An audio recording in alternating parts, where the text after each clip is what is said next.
Você ouve agora Portal Sudoeste Notícias, segunda edição. Tudo sobre os acontecimentos mais importantes você fica sabendo aqui. Portal Sudoeste Notícias, segunda edição.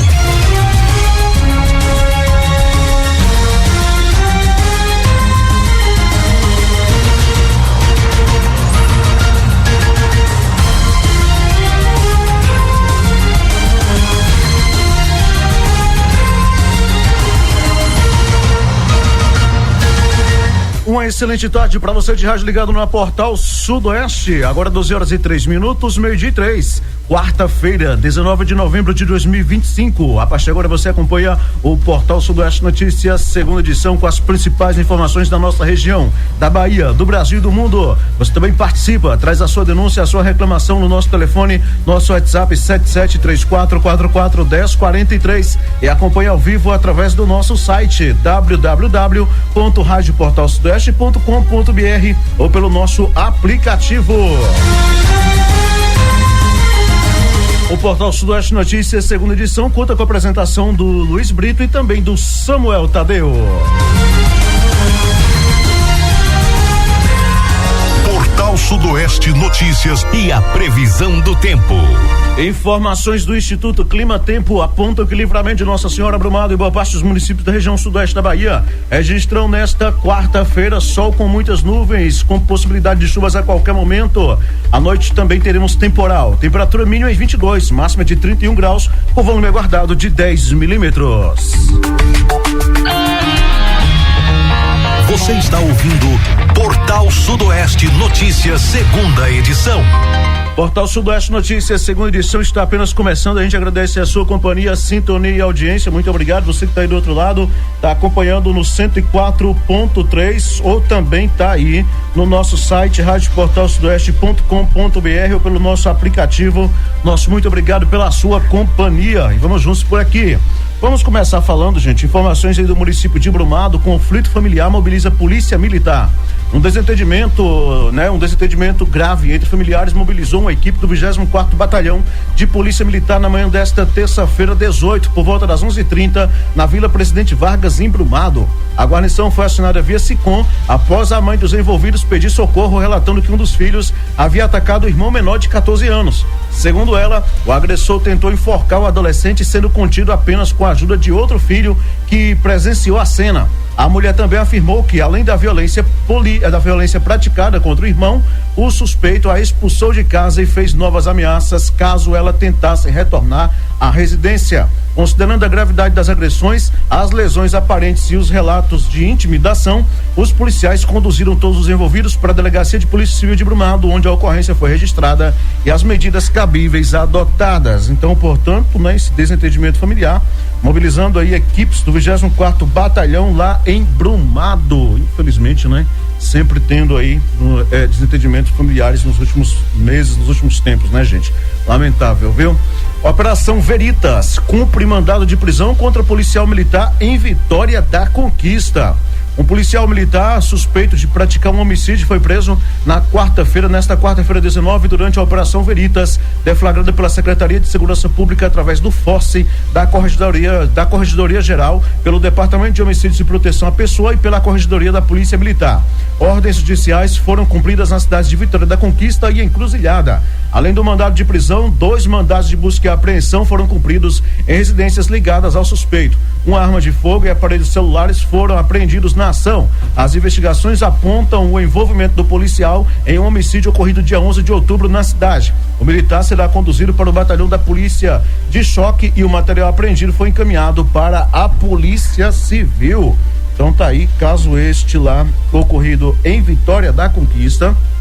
A polícia, então, as forças de segurança fazendo essas ações hoje também aí em Vitória da Conquista, também em Encruzilhada, no âmbito, portanto, deste suposto envolvimento desse policial militar, E é claro que a Polícia Civil prossegue, então, com as investigações. Algumas pessoas até questionam, se o policial militar ele pode realmente ser preso, se ele pode ser afastado por má conduta, uma coisa ou outra. É raro de acontecer, visto que a gente tem hoje uma PMBA realmente muito, vamos colocar assim, correta, muito correta, realmente aí alinhada com os princípios básicos também da Constituição, entre outras coisas, mas pode acontecer como acontece realmente em toda a área. Então tá aí, esse aí, né? Esse caso desse policial sendo aí suspeito desse envolvimento com esse homicídio lá em Vitória da Conquista. Acidente com animal na pista deixa 2 mortos na BR-122 em Guanambi.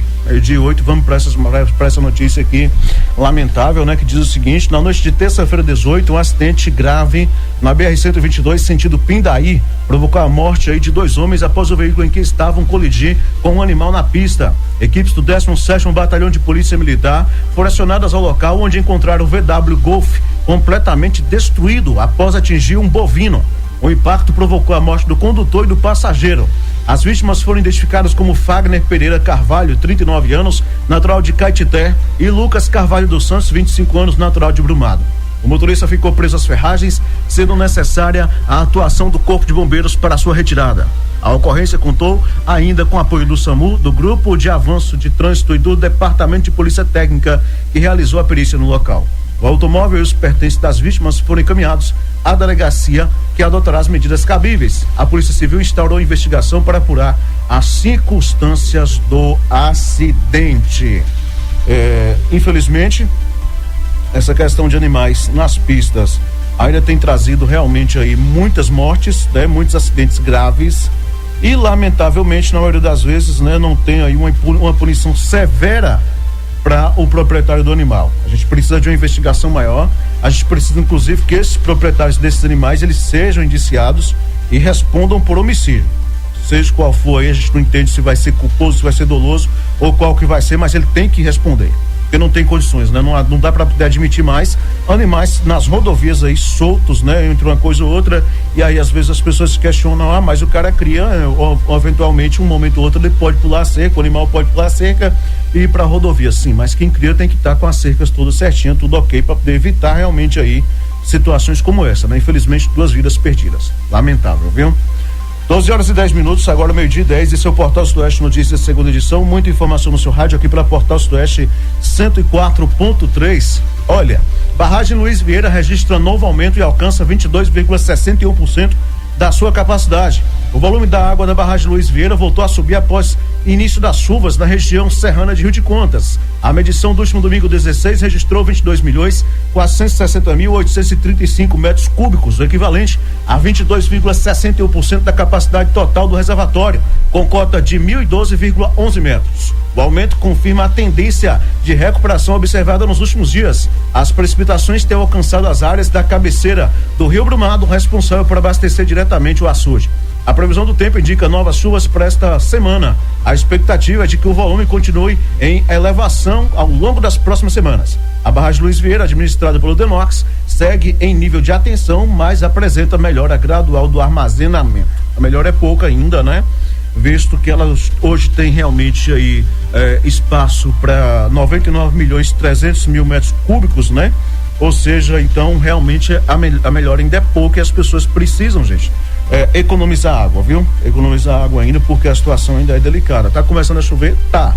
Mas as chuvas só estão no começo e a gente não sabe quanto tempo, né, elas permanecerão na nossa região, quanto tempo irá chover, se a manancial chega aí a 30, 40, 50, 80 ou mesmo 100% de sua capacidade. Então é importante que as pessoas continuem ainda fazendo aí o uso racional da água, tá certo, pessoal? Então tá aí, ok?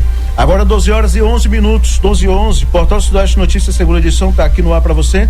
Lembrando que você já participa e traz a sua denúncia, a sua reclamação. O WhatsApp tá disponível também, 7734441043. Mande para cá a sua denúncia, a sua reclamação.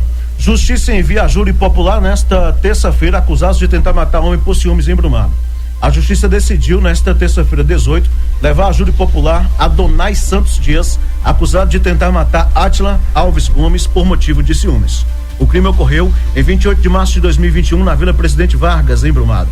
A decisão de pronúncia reconheceu que há prova da materialidade e indícios suficientes de autoria, requisitos para que o caso seja julgado pelo Tribunal do Júri. Adonai permanece aí preso preventivamente. Conforme o processo, ele teria surpreendido Átila na rua, sacado um revólver e efetuado 3 disparos. Nenhum deles atingiu a vítima, que conseguiu escapar após correr, cair e fingir-se de morta. Estratégia que acredita ter sido decisiva para sobreviver. Testemunhas relataram que a namorada do acusado tentou contê-lo para evitar novos tiros. Ao imaginar que havia matado Átila, Adonai fugiu em um carro. A vítima afirmou em juízo que essa foi a segunda tentativa registrada naquele mês. 5 dias antes, quando os tiros foram disparados contra seu veículo, né? No caso aí, 5 dias antes, 4 tiros foram disparados contra o seu veículo. Ele acredita que o acusado, né, pensava que ele estivesse dentro do automóvel. Segundo Átila, o motivo teria sido ciúmes, já que ambos tiveram envolvimento com a mesma mulher. A investigação aponta ainda um histórico de ameaças, inclusive pelas redes sociais. 2 policiais militares ouvidos no processo confirmaram que localizaram Adonai cerca de meia hora após os disparos em um carro com uma mulher e uma criança. O revólver calibre 38 apreendido estava com 2 cartuchos intactos e os agentes afirmaram que o acusado demonstrava comportamento agressivo. Há divergências nos relatos, né, de Janice, ex-esposa de Adonai, e Raquel, atual namorada. Na delegacia, Raquel contou que viu o acusado atirar motivado por ciúmes, mas em juízo mudou sua versão e disse não ter visto a arma. Janice declarou que ouviu os disparos e ouviu Raquel gritar para que Adonai parasse, embora não tenha presenciado a direção dos tiros. Em interrogatório, o réu admitiu ter atirado, mas alegou que os disparos foram para o alto, né? Disse também que Átila estaria armado com uma faca, o que não foi confirmado por nenhuma testemunha. Ele negou ter feito ameaças anteriores. O Ministério Público defendeu a pronúncia por tentativa de homicídio qualificado por motivo fútil, destacando o ciúme como motivação, né? Como motivação, o uso da arma, a direção dos tiros e o fato de a vítima não ter sido atingida por circunstâncias alheias à vontade do agressor. A defesa buscou desclassificar a acusação para disparos de arma de fogo, alegando que não havia intenção de matar. No entanto, a justiça acolheu o entendimento da acusação e manteve a prisão preventiva, citando risco de reiteração, e acolheu o entendimento da acusação e manteve a prisão preventiva, né, citando o risco da reiteração criminosa e o histórico do acusado. Com a pronúncia, o acusado segue agora em julgamento nesta terça pelo Tribunal do Júri, responsável por analisar crimes dolosos contra a vida. Então tá aí, né? Muita coisa ocorrendo aí, muita informação, inclusive em um texto só, desencontro inclusive aí nas alegações, uma coisa ou outra, né? A defesa, claro, fazendo a sua parte, tentando realmente reduzir aí, inclusive, né, nos argumentos, uma coisa ou outra, mas então a justiça entendendo, o Ministério Público entendendo que é caso realmente para ir para o tribunal e que houve sim a tentativa de homicídio, né? Nessa situação aí, portanto, lá no município de Brumado, ok, gente? Então tá aí, né? Lembrando que mais informações você pode encontrar sempre acessando o nosso site www.radioportalsudoeste.com.br, onde você sempre fica aí muito bem informado e acompanha também a nossa programação em tempo real. Saque Móvel oferece atendimento à população de Rio de Contas entre 26 de novembro e 1º de dezembro. A população de Rio de Contas terá acesso ao Saque Móvel entre os dias 26 de novembro e 1º de dezembro. A unidade itinerante do Serviço de Atendimento ao Cidadão chegará ao município oferecendo uma variedade de serviços essenciais, facilitando o atendimento para quem precisa emitir documentos e resolver questões que exigem presença de uma unidade do SAC. Os cidadãos poderão aproveitar todos os serviços disponíveis na estrutura móvel, que funciona com a mesma qualidade e eficiência das unidades fixas. A iniciativa busca aproximar ainda mais o atendimento público da comunidade, garantindo acesso facilitado e evitando deslocamentos longos. É uma oportunidade importante para que os moradores de Rio de Contas atualizem documentos e tenham acesso a serviços fundamentais de forma rápida, prática e gratuita. Então, esse atendimento será realizado aí, né, pelo Saque Móvel lá em Rio de Contas, de 26 de novembro, né? Portanto, aí a 1º de dezembro, né? Município de Rio de Contas aqui, do nosso lado aqui, recebendo, portanto, aí brevemente, né? O Saque Móvel, tá ok, gente? Lula sanciona a lei que proíbe uso de linguagem neutra em órgãos públicos. O governo federal definiu que a redação de documentos oficiais, né? Dirigidos aí ao cidadão não pode usar novas formas de flexão de gênero e de número das palavras da língua portuguesa. Desta forma, está proibido o uso da linguagem neutra, caracterizada pela não designação de gênero masculino ou feminino. A nova determinação está na Política Nacional de Linguagem Simples, recém-criada pela Lei número 15.223/2025, sancionada pelo presidente Luiz Inácio Lula da Silva, publicada no Diário Oficial da União, da segunda-feira 17, que pretende garantir a comunicação pública mais clara e fácil de entender pela população. Pela nova legislação, devem ser seguidas a norma padrão e as regras gramaticais consolidadas pelo vocabulário ortográfico da língua portuguesa, o VOLP, e pelo acordo ortográfico da língua portuguesa. Eu acho que assuntos polêmicos a gente acaba ficando sem ter muito o que comentar, mas esse negócio de língua neutra, linguagem neutra, é realmente um absurdo. É uma loucura. Você desaprende o que você aprendeu dentro da sala de aula. Desaprende o que o professor te preparou para falar o tempo todo, né? Todos e todas, vila todes. Pelo amor de Deus. Isso aí é uma loucura, é um absurdo, né? Orientação sexual é uma coisa, a gente precisa entender, precisa respeitar, principalmente, né? Apoiar. Agora, esse negócio de linguagem neutra é palhaçada. Sinceramente, eu não consigo entender. Eu não sei qual o objetivo desse negócio de linguagem neutra, né? Não dá para entender, é muito complicada essa situação. E aí, sancionando essa lei que proíbe o uso da linguagem neutra em órgão público, né? No caso aí, o governo federal, o presidente, né? Toda essa situação. Tá bom, gente? Vamos falar de Itanhaçu. A Polícia Rodoviária apreendeu aí veículo com restrição judicial durante fiscalização na BA-026. A equipe da Companhia Independente de Polícia Rodoviária apreendeu na manhã de segunda-feira 17 um veículo com restrição judicial durante uma fiscalização de rotina na BA-026, trecho que pertence ao município de Itanhaçu. A ocorrência foi registrada por volta das 10h40. Durante a abordagem, os policiais constataram que o automóvel possuía uma restrição de circulação emitida pelo Tribunal de Justiça do Estado de Minas Gerais. Após a confirmação da informação, o veículo foi retido e levado ao pátio do Detran, onde serão adotados os procedimentos administrativos legais. A ação faz parte de operações contínuas do monitoramento, prevenção e combate a irregularidades realizadas pela CIPRV nas rodovias da região. A Polícia Rodoviária Estadual, a CIPRV, no comando do Major Rogério, vem fazendo realmente um excelente trabalho. Desde a recuperação de veículos, a apreensão, né, de mercadorias irregulares, a apreensão de drogas, também prendendo pessoas procuradas pela justiça, ou seja, uma fiscalização intensiva. E ele até destacou que essa apreensão de veículos irregulares, né, uma coisa ou outra, se dá justamente a fiscalização minuciosa que é feito no veículo, né? Ou seja, durante a abordagem, ele deixou claro que os policiais não verificam só a documentação, só a placa do veículo, ou seja, realmente exige aí é feita uma fiscalização mais minuciosa em motor, é uma coisa ou outra, né? Também chassi, enfim, né? Todo ali a parte de numeração, de identificação do veículo, é feito então essa fiscalização, onde se encontra aí infelizmente diversas irregularidades na maioria das vezes, né? Então a Polícia Rodoviária fazendo esse trabalho aí importantíssimo, a Rodoviária Estadual, a CIPRV de Brumado, que merece realmente todo o reconhecimento pelo trabalho que vem desenvolvendo, né? Portanto, os municípios aí da região sudoeste da Bahia, inclusive até mesmo com campanhas de prevenção de acidente, uma coisa ou outra, né? Vem sendo feita. Recentemente, inclusive, eles fizeram esse trabalho lá na BR-415 em Barra do Choça, e diversos pontos da região recebem esse cuidado especial aí da CIPRV de Brumado, né? Então, um abraço para toda a tropa aí, a gente fica feliz que esse trabalho realmente tenha surtido aí grandes efeitos, né? Bons resultados. TCM da Bahia aprova com ressalvas contas de Lagoa Real e Urandi.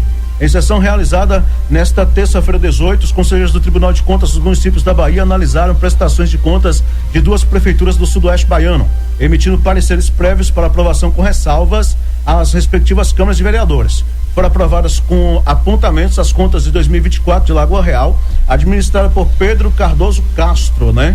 Já em relação ao exercício de 2023, os conselheiros também deram parecer favorável com ressalvas às contas da Prefeitura de Urandi, sob a gestão de Werley Oliveira de Souza. Após a votação, o colegiado aplicou multa de R$2.000 ao gestor de Lagoa Real, em razão das falhas identificadas no relatório técnico. Para o administrador de Urandi, entretanto, não houve penalidade diante da menor relevância dos apontamentos feitos pela Corte. As decisões ainda são passíveis de recurso. Então, essas duas contas aí, né, do sudoeste da Bahia, dessas duas prefeituras do sudoeste baiano, sendo aprovadas aí pelo TCM da Bahia, né? Sendo aprovada pelo TCM da Bahia, no caso um gestor multado e outro não precisou de multa, né? O gestor que foi multado aí foi o Pedro Cardoso lá, o ex-gestor, né? Portanto, de Lagoa Real. Tá bom, gente? Ok. Vamos dando prosseguimento por aqui, mais informações do seu rádio, agora 12h32, meio-dia e 32. Polícia Federal mira grupo transnacional ligado a crimes financeiros e imigração ilegal. A Polícia Federal desencadeou na manhã desta quarta 19 uma operação para desarticular uma organização criminosa com atuação transnacional suspeita de movimentar cerca de 9 milhões em recursos provenientes de atividades ilícitas. O grupo operava a partir da fronteira norte do país, ligando o esquema de imigração ilegal ao tráfico de drogas. As investigações apontam que o esquema utilizava contas bancárias de terceiros recrutados para servir como intermédios, permitindo a circulação de valores expressivos e a ocultação dos verdadeiros beneficiários do dinheiro. A prática visava massacrar a origem lícita, né? Mascarar, melhor dizendo, a origem lícita dos recursos e dificultar o rastreamento da operação. Ao todo, 16 policiais federais cumpriram 4 mandados de busca e apreensão autorizados pela vara especializada em lavagem de capitais da Justiça Federal, todos expedidos em Salvador. As ações ocorrem em Boa Vista e Curitiba, onde residem os principais investigados e onde parte das atividades comerciais do grupo vinha sendo desenvolvida. A operação recebeu o nome de Venezuela em referência a um dos líderes do esquema, né, do esquema de nacionalidade venezuelana, que desempenhava função central na lavagem de dinheiro por meio de uma casa de câmbio localizada em Boa Vista. Os investigados responderão por organização criminosa e lavagem de capitais. Ou seja, realmente aí, né, uma atuação muito forte aí da Polícia Federal agindo, né, nesse esquema aí, né, de imigração, inclusive também aí de lavagem de capitais, ou seja, realmente aí crimes financeiros, e a Polícia Federal atuando bastante hoje em toda essa região aí, lá no sul do Brasil também, em Boa Vista também acontecendo tudo isso aí, né? Ou seja, realmente muito importante, inclusive observando também, se eu não me engano, teve também ações lá em Brasília, né? Ou seja, além de Boa Vista, Brasília e outras cidades também tiveram ações, segundo aí as informações da Polícia Federal. Realmente o assunto quente, né? Assunto quente aí com relação a toda essa situação, até mesmo lavagem de dinheiro. Ok, gente? Beleza? Agora 12h34, 12h34. Boa tarde, seu Samuel. Boa tarde, Luiz, amigos ouvintes. Se demora mais um pouquinho, seria boa noite, hein? Seria boa noite, né? Mas graças a Deus está chovendo, né? Todo mundo quer, todo mundo gosta, né? Isso. É bom demais. Com certeza. Olha, gente, homem é preso em Correntina por ciúmes relacionados à Lei Maria da Penha. Agressões, né? Utilizando aí objeto contundente e uma tentativa de asfixiamento contra uma adolescente levaram à prisão de um homem de 22 anos na segunda-feira 17 em Correntina, no oeste baiano. Os crimes praticados contra a jovem, que era companheira do agressor, motivaram a expedição do mandado de prisão por parte da Justiça após representação da Polícia Civil. As equipes da Delegacia Territorial de Correntina deram início às investigações após notificação dos atos de violência no âmbito da Lei Maria da Penha. De acordo com o apurado, em 4 de novembro de 2025, o homem teria agredido a vítima violentamente na região da cabeça, utilizando um objeto contundente e ainda tentando asfixiá-la. Diante da gravidade, a autoridade policial representou pela prisão preventiva prontamente decretada pela Vara de Jurisdição Plena de Correntina. O cumprimento da ordem judicial foi executado visando resguardar a ordem pública. O autor foi conduzido à unidade policial para as providências de praxe e está à disposição da Justiça. Então tá aí, né? Ou seja, agressões de um lado, agressão de outro, infelizmente. E no caso, né, ele aí sendo preso na Lei Maria da Penha. Crimes aí cometidos então contra uma adolescente, né, lá em Correntina, viu? Suspeitos de estupro de vulnerável são presos em Itororó. 4 homens foram presos na última semana em cumprimento de mandados de prisão temporária pelo crime de estupro de vulnerável na zona rural da cidade de Itororó. As investigações são de responsabilidade da Delegacia Territorial do município. Os suspeitos são apontados como tendo praticado ou facilitado abusos sexuais contra uma mulher de 34 anos no mês de julho deste ano. Segundo apurações, os investigados se aproveitaram do quadro clínico e da condição mental mental da vítima para cometer os crimes ocorridos na zona rural de Itororó e denunciados no dia 24 de outubro. Os homens foram localizados nos dias 12 e 17 deste mês, nas fazendas Rancho Alegre e Boca Esperança, respectivamente, e foram apresentados na sede da DT da cidade. Eles passaram por exames de corpo de delito e seguem custodiados à disposição do Poder Judiciário. Lá em Itororó, né?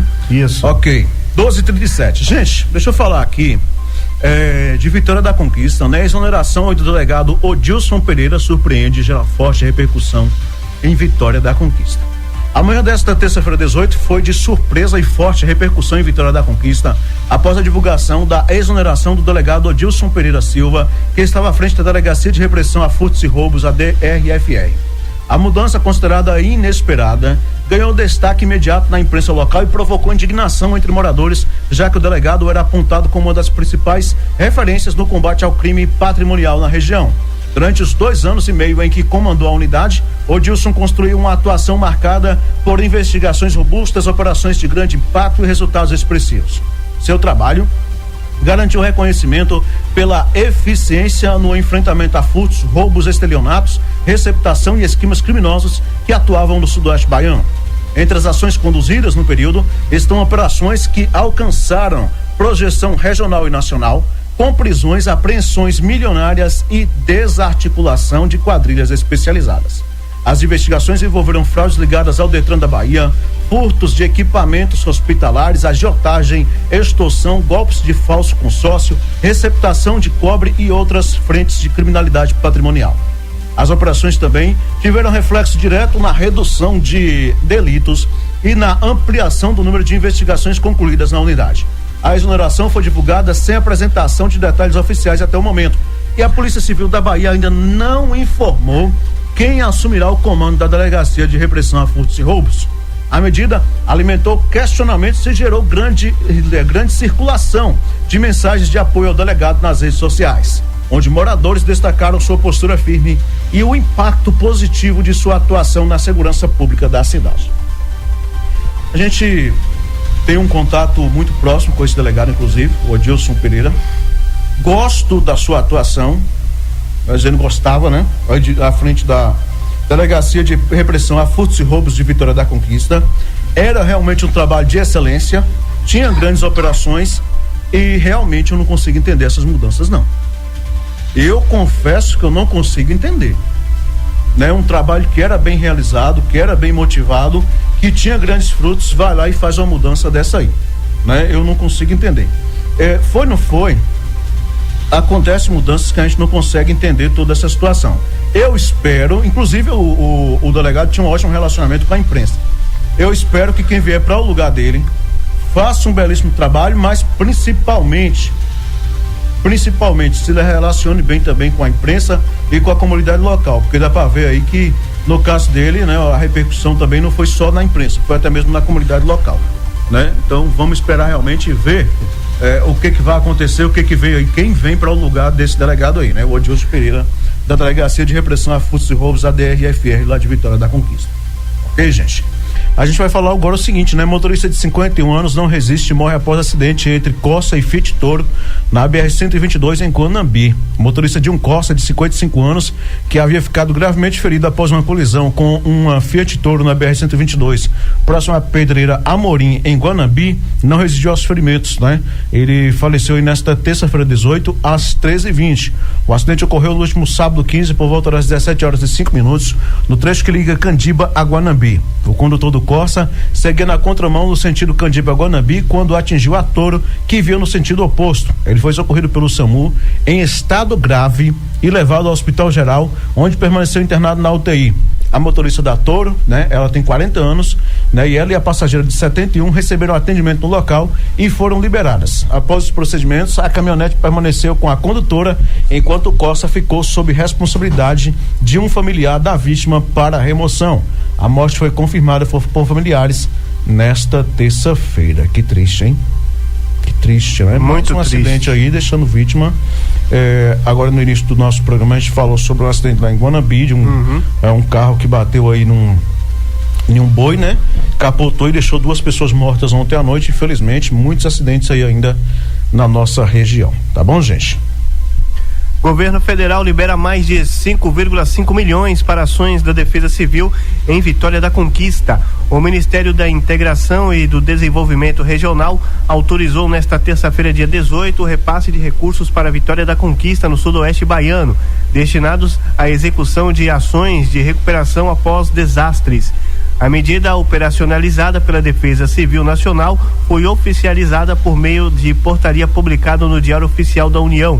O repasse no valor de R$5.778.658,14 segue critérios técnicos que consideram a gravidade dos danos registrados, o número de desabrigados e desalojados e as necessidades apresentadas pela Prefeitura no plano de trabalho enviado ao Governo Federal. Com o reconhecimento da situação de emergência ou calamidade pública, municípios podem solicitar o apoio financeiro ao MIDR por meio de Sistema Integrado de Informações sobre Desastres. Após a análise da equipe técnica, as liberações são formalizadas em portaria. A autorização foi publicada na portaria de número 3.383, datada de 14 de novembro de 2025. Na edição desta terça-feira, dia 18, do Diário Oficial da União, o documento estabelece que os recursos serão liberados em 3 parcelas, conforme cronograma previsto, e terão o uso exclusivo nas ações aprovadas pela Defesa Civil Nacional. O prazo de execução é de 365 dias a partir da publicação e a prestação de contas deverá ser apresentada pelo município em até 30 dias após o encerramento da vigência. Então tá aí, né? Valor de R$5.778.658,14 para o município de Vitória da Conquista. Eu fico curioso para saber o que se fazem aí com esses recursos, né? No caso do município, decretou situação, ok, aquela coisa toda, mas, por exemplo, já começou a chover, né? Por exemplo, então já começa a amenizar aí toda essa situação. Eu gostaria de saber o que se faz, porque o MIDR coloca compra de cesta básica, esses kits de limpeza, não sei o que, isso e aquilo, e você não vê nada disso. Você não vê nada disso. Compra de fardo de água, não sei o que, kits de limpeza, água potável, não sei. Enfim, né? Mas tá aí, o fato é que o recurso foi repassado, né? E as contas serão prestadas também com relação aos gastos, né? TCM nega cautelar e mantém tramitação de processos sobre contratações temporárias em Ibiaçucé. O conselheiro Ronaldo Nascimento Santana, do Tribunal de Contas dos Municípios da Bahia, proferiu decisão monocrática negando o pedido de medida cautelar solicitado pelas vereadoras Jussandra de Souza Silveira e Verônica dos Santos Brito, em 2 representações que tratam das contratações temporárias realizadas pela Prefeitura de Ibiaçucé no exercício de 2025. As decisões atingem os processos TCM número 2403E25 e 24633E25, que tramitam apensados. As representantes denunciaram a manutenção de 257 vínculos temporários em detrimento da nomeação de candidatos aprovados no concurso público número 01/2022, já homologado e ainda vigente.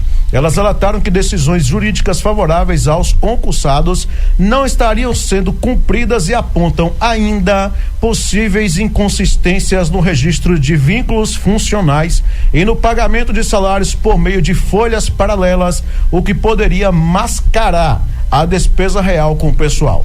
Apesar das alegações, o relator concluiu que não estão presentes os requisitos necessários à concessão da medida cautelar. Segundo Santana, não há comprovação de risco iminente que justifique a suspensão imediata de contratações, uma vez que o concurso permanece válido e ainda não há elementos suficientes sobre o número de nomeações realizadas. Ele também destacou que eventuais descumprimentos de decisões judiciais devem ser tratados pelo próprio judiciário. O conselheiro avaliou que a interrupção de contratações temporárias poderia, inclusive, comprometer a continuidade de serviços essenciais, configurando risco maior do que aquele apontado pelas representantes. Dessa forma, decidiu pelo indeferimento do pedido em ambos os processos. Na mesma decisão, O TCM determinou que o prefeito Tadeu Prado Rebouças Prates seja notificado para apresentar defesa no prazo de 20 dias e encaminhar demonstrativo atualizado nas nomeações já efetivadas com base no concurso de 2022, além de esclarecimentos sobre eventuais folhas paralelas de pagamento. Também será enviada cópia da decisão ao controle interno do município, conforme recomendação da Atricom. Os processos seguem para instrução aprofundada. Tá certo. Negou a cautelar então, né? O TCM da Bahia. Vou te falar um negócio. A Corte de Contas está de olho, né? E a gente sabe muito bem que o que tem de gestor aí que contrata aí temporário não está escrito, é a torta e a direita, né? Inclusive muitos sendo recomendados aí a não fazer mais contratações, né? Foi o caso, se não me engano, aqui acho que de Dom Basílio, salvo engano. Mas fato é que o TCM está de olho. E elas fizeram o papel delas, né? Que é justamente denunciar, levar conhecimento do TCM, o que elas entendem que não está legal, que tem ali alguma irregularidade. INEP anula 3 questões do Enem após suspeita de vazamento. O Instituto Nacional de Estudos e Pesquisas Educacionais decidiu anular 3 questões do Enem 2025 após identificação de similaridades entre os itens de prova e exercícios divulgados por um cursinho pré-vestibular no Ceará. A Polícia Federal foi acionada para investigar se houve quebra de sigilo e apurar a responsabilidade pela possível divulgação antecipada do conteúdo. A polêmica começou na noite de segunda-feira, 17, após o estudante de medicina Edclei Teixeira de Sobral divulgar vídeos e materiais mostrando exercícios semelhantes aos que aparecem no exame aplicado no último domingo. Em uma live realizada dia 11 de novembro, 5 dias antes da prova, o estudante apresentou itens com estruturas, numerações e alternativas muito próximas às oficiais. Com a repercussão nas redes sociais, participantes do Enem fizeram comparação entre os materiais divulgados e as questões aplicadas, pressionando o Ministério da Educação e o INEP por respostas. O Instituto afirmou que nenhum dos itens era idêntico aos da prova, mas reconheceu similaridades pontuais que comprometeram a segurança do processo, motivando o descarte de 3 questões. A Polícia Federal iniciou procedimentos preliminares para verificar se houve acesso indevido ao Banco Nacional de Itens ou se os casos envolvem coincidência metodológica. A investigação também deve apurar eventual participação de terceiros na circulação do conteúdo. Rapaz, será que vazou de novo? Não foi, vazou uma coisinha desse tal desse Enem aí, né? Os mais velhos chamam de neném, mas é Enem, viu, gente? É Enem, tá bom? Já pensou se vazou? Vamos aguardar as investigações aí, né? Da Polícia Federal também. Suspeito de latrocínio ocorrido em São Paulo é preso na zona rural de Mirante.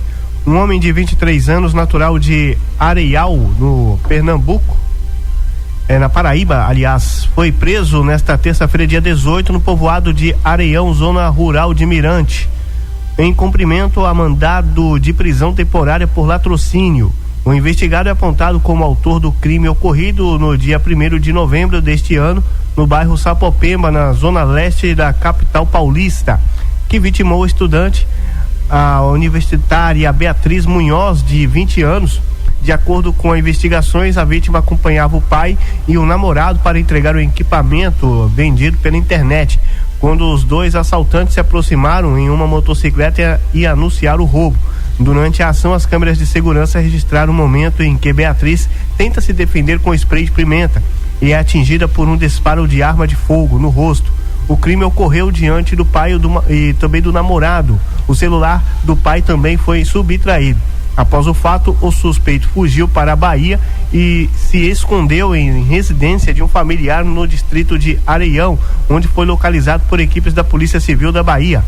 Após troca de informações, compartilhamento de dados e monitoramento conjunto com a Polícia Paulista, a ação foi realizada pelas polícias civis da Bahia e também de São Paulo, com a atuação da Delegacia Territorial de Mirante, do Grupo de Apoio Técnico e Tático Investigação GAT-DEPIM Sudoeste e também da Coordenadoria Regional da Polícia do Interior, a 10ª Corpim. O homem permanece custodiado à disposição da Justiça e deve ser recambiado ao sistema prisional. Inclusive, Luiz, essa reportagem eu acompanhei na televisão, né? Foi muito comovente aí, e tem detalhes aí, né? Essa venda foi feita através de internet, né? Foi feita através da internet e marcou um encontro, né? Com esse suspeito aí, com esse acusado, né? Que cometeu esse crime. Certo. Agora, outro detalhe, já que entregou o dinheiro, pra que vai reagir ao assalto com um spray? Poderia ter evitado isso aí, né? Pois é, rapaz, bem lembrado, né? É complicado, viu? Isso lá em São Paulo, né? Na Sapopemba, falando nisso, a Avenida Sapopemba é uma das maiores, nem só de São Paulo, mas da América Latina. Você sabia disso? Isso a mesmo. Avenida Sapopemba. Perfeitamente. Rapaz, são mais de 15 mil números, né? Conheço lá, inclusive, viu? Então tá aí, todo esse caso, né? Esse camarada sendo aí detido aqui em Mirante, cidade de Mirante, da qual a gente tem uma audiência muito forte aí também. Um abraço para toda a população aí de Mirante, Caetano, toda essa região aí, um abraço para todos. Nosso muito obrigado pela companhia. Sabe quem é que tá ligado com a gente? Quem? O homem, o que faz jabá no programa. Janilson falou que vai lhe mandar o Pix, viu? Marquito Gomes. Marquito Gomes, um abraço. Falou que vai mandar o Pix pra você, viu, Marquito? Você fica participando do programa dele aqui, ó. Imposto Sertanejo, sábado é o quê? 18 horas, né? Sábado, 18 horas, também no domingo. Sábado e domingo às 18 horas. Aí toca de tudo, viu? Janilson fala, ó o jabá, vou lhe mandar o Pix. Ai, meu pai, um abraço pra você, Marquito, todo o pessoal que tá aí em Brumado, capital do minério, em peso aí ligado com a gente. Tá chovendo aí, Marquito? Fala pra gente aí se tem chuva aí. Dom Basílio já teve chuva agora pela manhã, já fiquei sabendo, né?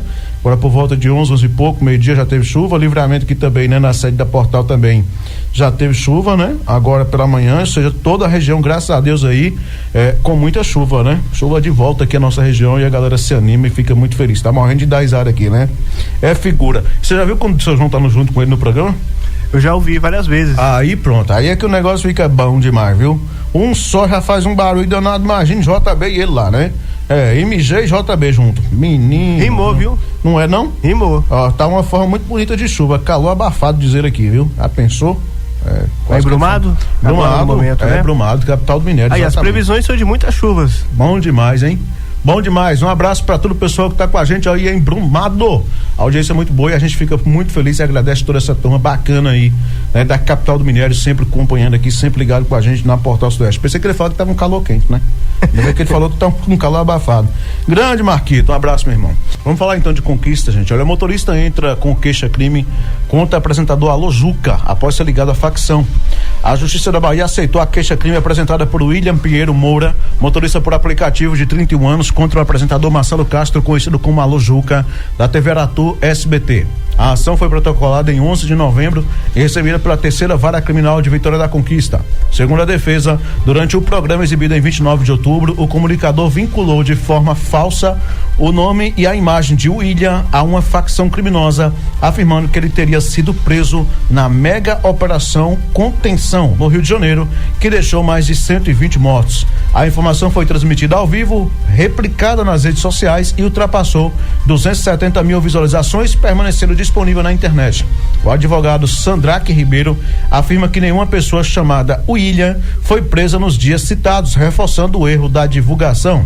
A justiça determinou que o apresentador apresente defesa de até 10 dias. Caso não se manifeste, a Defensoria Pública será nomeada para atuar no processo. Paralelamente, a defesa prepara um pedido de indenização por danos morais e materiais. Natural de Piripá e morador de Vitória da Conquista, William relatou que desde a divulgação da notícia falsa, não conseguiu mais trabalhar como motorista de aplicativo e vive sob medo e insegurança. Ele afirma que sua rotina foi destruída e que passou a correr risco real ao ser associado ao Comando Vermelho, facção que disputa território em diferentes regiões da Bahia. O caso segue em andamento na Justiça Baiana. Triste, né? Triste, lamentável. Vamos aguardar para ver a decisão da Justiça, mas essa matéria chama atenção para um fato muito importante. A imprensa hoje, dependendo do que ela divulga, realmente pode acabar aí com a rotina, pode acabar desfazer aí, desmoronar a vida de uma pessoa, né? Então precisa realmente aí de uma investigação profunda e tal. Não estou aqui condenando ainda o veículo de comunicação antecipadamente, quem vai fazer isso é claro é a Justiça, mas a imprensa hoje precisa realmente ter uma cautela muito grande aí na divulgação desses fatos, uma coisa ou outra, e vamos aguardar, portanto, a decisão aí da Justiça com relação a este fato. Vem chegando denúncias e participações aqui no nosso WhatsApp. Deixa eu mandar um abraço aqui a Célia Silva, ela que é lá de Brumado, diz que ama o nosso programa, muito obrigado. Tem áudio aqui chegando, vamos ouvir. Boa tarde, Luiz Brito, aqui sou o Luiz Carlos, tô falando aqui da município de Brumado, e eu quero fazer uma denúncia contra o CAD Único, né? Porque assim, apareceu uma renda, eu tinha uma Bolsa Família, cortou uma Bolsa Família falando que eu tenho uma renda de 2 a 3 salários mínimos, de 2 a 2 salários mínimos, entendeu? E aí eu já procurei a coordenadora lá do coisa lá, aí eles falaram assim que eu tenho de autorizar a renda. Eu botei a renda de R$300 e essa renda tá lá no cadastro de R$900, entendeu? A renda da família, entendeu? Então eu já procurei o CAD Único, vários lugares, a Receita Federal, para regularizar isso aí para mim e nada foi feito. Aí você vê esse áudio, você passa, faz um favor para mim, para ver que as partes de autoridade ter ciência do que está acontecendo. Beleza? Então, aí eu cheguei lá ontem, marquei com a coordenadora para resolver esse assunto lá. Quando eu sentei na mesa, ela falou pra mim, você que é o brabão, né? A sua fama de brabão, falou dizer pra mim assim, só que assim, eu falei pra ela assim, minha amiga, ó, eu não sou brabo não, eu tô atrás dos meus direitos, né? Porque assim, apareceu uma renda na minha família que eu tô correndo atrás, eu já entrei, conversei com um advogado, o advogado falou assim que eu tenho de resolver, regularizar essa questão pra mim. E aí, se eles puderem me ajudar a fazer essa denúncia pra mim, eu agradeço, porque assim, não fez visita na minha casa, não fez nada, e quer que eu ponha uma renda na minha família. Se eu não tenho renda, a única renda que eu tenho, entende? Eu não vou falar, porque a renda que eu tinha, que eu botei no CAD Único foi R$300, e como ele estava com uma renda lá de R$900, entende? Se você ver meu áudio, você faz um favor, se você puder fazer uma denúncia para mim, eu agradeço. Falou? Uma boa tarde para você, que Deus proteja vocês. É aquela situação, né? Hoje nada fica encoberto aos olhos da Receita Federal, né? Se você tiver uma renda aí maior do que esses 300 que você colocou aí, realmente, né? Lá no CAD Único e tal, mas se tiver alguma outra renda, vai constar, porque hoje nada fica encoberto, né? Se você recebe nas mãos ou em conta, não importa onde você gasta, né? Até pelo gasto eles sabem mais ou menos, até porque a nota fiscal hoje serve para isso, né? A nota fiscal, você coloca o CPF na nota, pronto, já sabe que foi você que fez a compra e já começa ali, através dali, já lhe acompanhar o seu gasto e tal, todinho por mês. Eu recebo R$300 por mês, aí eu começo já a gastar 2, 3, 4 mil por mês, pode ser que eu vou cair na malha fina, né? Já vão pra cima, já vão me investigar. Então, assim, hoje, infelizmente, eles têm, né? Felizmente, né? Porque também ajuda a combater muitas irregularidades aí Brasil afora. Eles têm como saber realmente qual é a sua renda, porque geralmente eles olham que o seu gasto também, tudo por mês ali, conta, geralmente hoje tá tudo aí, é muito transparente, né?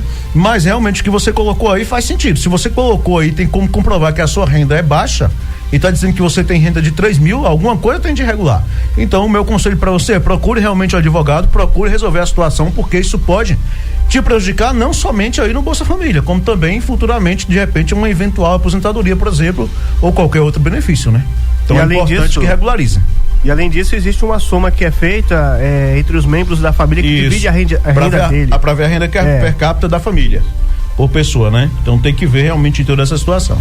Tá bom, meu amigo? Um abraço desde já, nosso muito obrigado aqui pela confiança no nosso trabalho. Tem mais aí? Pode seguir. Olha, gente, Polícia Rodoviária Federal prende motorista por embriaguez ao volante na BR-242 em Ceabra. A Polícia Rodoviária Federal prendeu na noite de segunda-feira 17 o motorista por embriaguez ao volante.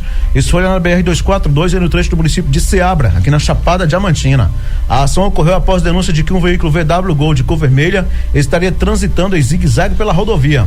Às 19h30, a equipe da PRF localizou o automóvel e realizou a abordagem. Durante a fiscalização, os policiais solicitaram ao condutor a realização do teste do etilômetro, prontamente aceito de forma voluntária. O exame de alcoolomia indicou 1,09 miligrama de álcool por litro de ar expelido, índice muito acima do limite infracional, que é de 0,33 miligramas por litro, e que caracteriza, né, e portanto, inclusive, o cometimento de crime de embriaguez ao volante. Diante do resultado, ficou caracterizada a princípio a prática de crime previsto no artigo 306 do Código de Trânsito Brasileiro, o CTB, que tipifica a condução de veículo automotor com capacidade psicomotora adulterada em razão da influência de álcool. O motorista recebeu voz de prisão e foi conduzido à Delegacia de Polícia de Ceabra para os procedimentos cabíveis. por incrível que pareça, não aceita mais nem um todinho, né? Vamos colocar assim, mas não foi, tem um flagrante aí de alcoolemia no volante, né? De alcoolismo no volante, é realmente um negócio absurdo, viu? Lamentável. Seminário em Guanambi reforça práticas sustentáveis para impulsionar a cotonicultura no sudoeste baiano. Na terça-feira 18, Guanambi sediou aí um seminário dedicado ao fortalecimento da cultura do algodão no sudoeste da Bahia. A iniciativa da Agência de Defesa Agropecuária da Bahia reuniu cerca de 150 participantes no auditório da Escola Municipal de Campo Pedro, do Campo Pedro Barros Prates, entre produtores, estudantes, técnicos, pesquisadores e profissionais ligados ao setor, com foco em sustentabilidade, agricultura regenerativa e defesa fitossanitária. O encontro promoveu um amplo debate sobre os desafios e oportunidades da cotonicultura, né, na região, destacando tecnologias voltadas à captação e conservação de água adaptadas ao semiárido, além de papel estratégico da assistência técnica e da extensão rural na inclusão da agricultura familiar. Instituições como a Associação Baiana dos Produtores de Algodão, o Fundiagro, né? A Bahia Té e o IF Baiano, a UESB, a Unimontes e o IF Norte de Minas estiveram entre os apoiadores da programação. Para o fiscal estadual agropecuário Nailton Souza, coordenador do projeto fitossanitário do algodão, a iniciativa evidencia a articulação entre produtores, órgãos de defesa e poder público na busca por avanços para a cotonicultura. Ele ressaltou a participação ativa de agricultores familiares e a troca de experiências como elementos essenciais para ampliar áreas de cultivo e elevar a produtividade. Embora 98% da produção baiana esteja concentrada no oeste, o sudoeste tem ampliado sua relevância no setor. A safra 2024-2025, né, na safra 2024-25, o estado alcançou 816 toneladas, 816,3 toneladas de algodão, beneficiados com produtividade média de 2,04 mil quilos por hectare. Entretanto, a região ainda enfrenta entraves, sobretudo no controle do bicudo do algodoeiro e na adoção de tecnologias adequadas às condições climáticas locais. O diretor de defesa vegetal da ADAB, Vinícius Videira, destacou que o algodão segue entre as principais atividades agrícolas da Bahia, impulsionando emprego e renda em diferentes escalas de produção. Ele afirmou que a agência tem intensificado ações de educação sanitária e fiscalização, trabalhando em parceria com o setor produtivo para garantir competitividade, segurança e sustentabilidade à cadeia do algodão. Então, um evento importante ontem, né? Aconteceu lá em Guanambi, esse seminário aí, com realmente muita troca de conhecimento, né? Principalmente aí, muita troca de informação para esses profissionais, nessas pessoas aí, esses plantadores, né? As pessoas que estão diretamente ligadas, então, aí a produção, né? Impulsionando aí, visando impulsionar com sustentabilidade, então, a cotonicultura, né? Aqui no sudoeste da Bahia, ou seja, a cultura do algodão, tá bom, gente? Muito bacana mesmo, né? Muito legal. Operação em Barreiras mira esquema de sonegação de mais de 13 milhões de reais.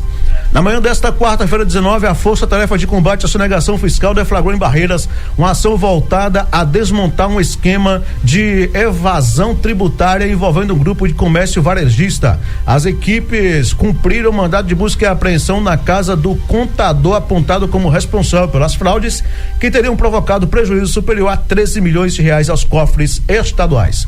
A investigação, conduzida pela Inspetoria Fazendária de Investigação e Pesquisa da Secretaria da Fazenda, em conjunto com o Ministério Público da Bahia e a Polícia Civil, revelou indícios de omissão deliberada de vendas e de uso de créditos fiscais irregulares para conduzir o pagamento de ICMS, para reduzir, melhor dizendo, o pagamento de ICMS. O grupo teria recorrido a notas fiscais com origem em contribuintes de outros estados que não possuíam registro na Fazenda Baiana, prática utilizada para simular créditos inexistentes. Também foram identificadas tentativas de interferir na apuração por parte de integrantes da assessoria contábil da empresa investigada. Segundo a Força Tarefa, as operações serão intensificadas neste fim de ano para coibir fraudes tributárias e o hábito recorrente de declarar o imposto devido sem repassar os valores ao Estado.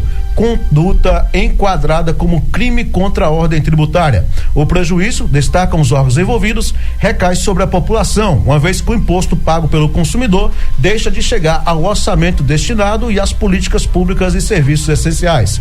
A ação contou com a participação de 2 promotores de justiça, 3 delegados, 10 policiais do Núcleo Especializado de Combate ao Crime Econômico e contra a ordem tributária do DRACO, 3 servidores da Secretaria da Fazenda, 6 integrantes do Ministério Público e 2 policiais da Companhia Independente de Polícia Fazendária. A Força-Tarefa reúne o GAESF do Ministério Público, a Infip da Cefaz e o Necote Draco da Polícia Civil. Então o pau tá quebrando hoje lá em Barreiras, hein? 13 milhões sonegados, hein? Que poderia ser feito com 13 milhões aí, né? Dependendo do repasse aí aos municípios. É muita grana, viu? Rapaz, vamos falar de esporte aqui rapidinho. O Brasil empata com Tunísia e encerra 2025 com atuação abaixo do esperado. A seleção brasileira empatou por 1-1 com a Tunísia na tarde desta terça-feira 18 na Decathlon Arena em Lille, na França. O resultado marcou a última partida do Brasil em 2025 e ficou marcado pelo pênalti perdido por Lucas Paquetá aos 32 minutos do segundo tempo. Com o placar, o técnico Carlo Ancelotti soma 4 vitórias, 2 empates e 2 derrotas em 8 jogos à frente da equipe. O Brasil encontrou dificuldades para criar jogadas ofensivas, mesmo com poucas mudanças na escalação titular.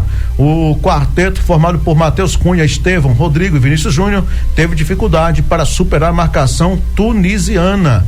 A Tunísia abriu o placar aos 22 minutos do primeiro tempo, após erro de domínio de Wesley, que permitiu o avanço de Abadi e o gol de Mastori. A seleção brasileira empatou aos 39 minutos depois de cruzamento de Estevão, que bateu no braço de Bron. O VAR confirmou a penalidade e o próprio Estevão converteu. No segundo tempo, Paquetá entrou e teve a chance da virada em um novo pênalti, mas desperdiçou a cobrança. O próximo compromisso da seleção será apenas em março, na data FIFA, quando enfrentará 2 seleções europeias, possivelmente França e Croácia. Vou te falar um negócio, viu? Que seleçãozinha fubanga, viu?